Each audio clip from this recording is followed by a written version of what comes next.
when you start animation for the first time, you're going to be excited about it. You look at animation and you're like, wow, man, there's this obsession that comes with, learning or discovering animation for the first time. You are learning it, you are understanding it, and at some point, ambition is going to kick in.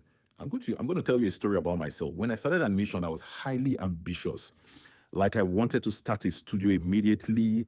I was like 1 year and a half into animation, and I was already thinking of I was going to start animation. That's when I created the name lotusflyanimation. I already created a logo. I was already working on a title art. That was when I started working on my short film, the first one, the Pomo Man. I was highly ambitious. I wasn't even fantastic. My skill wasn't there. The foundation was still lacking, but I was highly driven. I wanted to succeed at this, and I made a lot of mistakes. Lots of mistakes on this journey because I was really ambitious because I didn't have anyone to mentor me or anyone to tell me to slow down and focus on the fundamentals of what you are doing.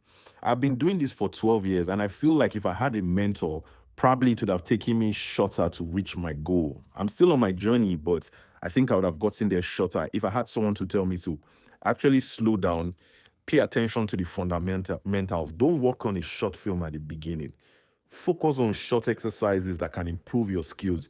If it's animation itself, walk cycles, do jumps, do running, do simple dialogue, mouth sync, do all of that. Then if it's modeling, if it's environment you're interested in, model like a house, props, model an exterior, little things. If it's a character, start with simple characters, improve on that, get better with that. Learn your camera, cinematography, what the different lenses do, foreshortening, what it means, how to apply all of this. I wish I'd done that, but because I was highly driven, I was blinded to so many other aspects of my career that I needed to learn earlier on. And because of that, that was a lot of stress for me, and I couldn't.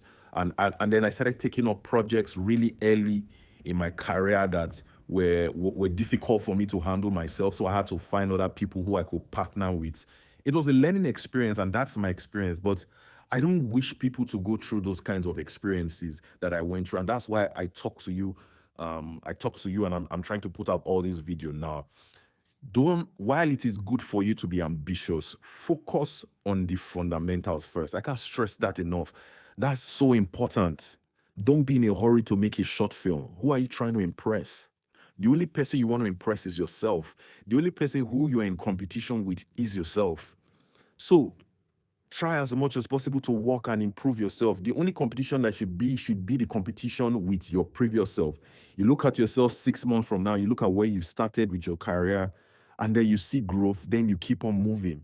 And while you are doing that, you're trying to build an audience for yourself. You're putting yourself out there because that's where opportunities are going to come from. Nobody remembers the guy who is not seen. You can be the best animator in the world, but if nobody's seeing you, what's the point? It doesn't really matter. So that's why I'm saying focus on the fundamental. Don't be in a hurry to make short films. I made a short film, a Sunday Mutuku story, and it took me almost 7 years. I didn't work on it full time. I worked on it during my part time. Sometimes I gave up on that project, but it was a promise I made to myself that I was going to finish that work, that short film, and that's why I finished it. But when it was done, I was proud of it. But to me, was it worth all the hassle and the stress? No, it wasn't. I'm not saying that a short film is not important. Do a short film if you have a good story in mind or if you have something to prove. But I think early on in your career, I don't think working on a short film is a good idea. I hope this helps you, and click the link in my bio to get my free ebook. And if you have questions that you want me to talk about or experiences you want me to share, leave it in the comment section. I'll be happy to read and make a video about it. I'll see you guys again in the next one. Bye.